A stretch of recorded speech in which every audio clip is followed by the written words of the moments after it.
माननीय उच्च न्यायालय ने आज जो मुस्लिम पक्ष के द्वारा 5 रिट याचिकाएं दाखिल की गई थी उन सबको निरस्त कर दिया गया और जो लोअर कोर्ट का आदेश पारित किया गया है उसको एफर्म कर दिया गया। कोर्ट के द्वारा यह कहा गया है कि यह जो वाद संख्या 610 सन 1991 है वह section 4 places of worship special provision act 1991 से बाधित नहीं है और यह सूट चलेगा क्योंकि 15 अगस्त 1947 को 15 अगस्त 1947 को जो यह निर्णय करना है कि मौके की धार्मिक स्थिति मंदिर की थी या मस्जिद की थी। रुक जाए यार, बोल तो रहे।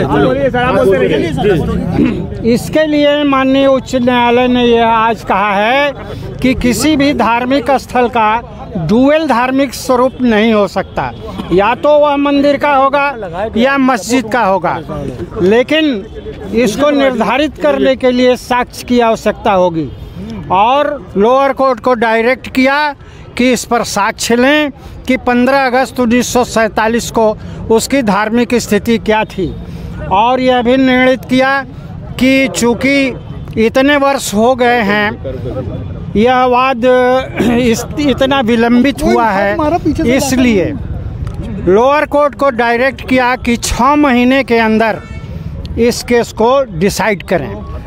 यह भी कहा है कि यह केस 2 इंडिविजुअल के बीच में नहीं है बल्कि यह नेशनल इम्पोर्टेंस का केस है और 2 बड़े समुदायों के बीच का केस है और इतना विलंब हो चुका है जो नेशनल हित में नहीं है, इसलिए लोअर कोर्ट को डायरेक्ट किया कि 6 माह के अंदर इसको निर्णित करें। अभी क्या हुआ है सर? कोर्ट ने यह भी कहा कि ASI सर्वे का जो आदेश लोअर कोर्ट ने पारित किया है वह भी पुष्टिकृत किया जाता है और उस आदेश के अंतर्गत जो भी बिंदुओं पर ASI ने दूसरे केस में केस फाइल किया है, जो रिपोर्ट फाइल किया है वह सेम रिपोर्ट इस केस में भी फाइल की जाएगी और यह देखा जाएगा कि उस आदेश के अंतर्गत जो एफर्म हुआ है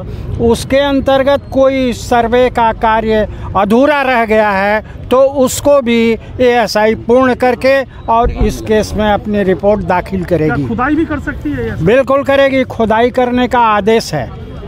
जो विवादित ढांचा है उसको सभी मेन प्ली थी कि यह हिंदुओं का स्थान है, भगवान शंकर का मंदिर है, भगवान शंकर स्वयं विराजमान है वहाँ, क्योंकि वह भगवान स्वयंभू हैं, जमीन से ही निकले हैं और वहीं बैठे हुए हैं, अनादिकाल से अब तक आज भी बैठे हुए हैं, इसलिए उसके धार्मिक स्वरूप मंदिर का है और हिंदुओं को इसमें पूजा पाठ इत्यादि करने का और इस मंदिर को पुनर्निर्माण करने और मरम्मत इत्यादि हर प्रकार का करने का उन्हें अधिकार है, यह कहा गया था और कोर्ट ने इस सारी चीज़ों को मान लिया है। सर, सुप्रीम कोर्ट को तोड़ा जा सकता है?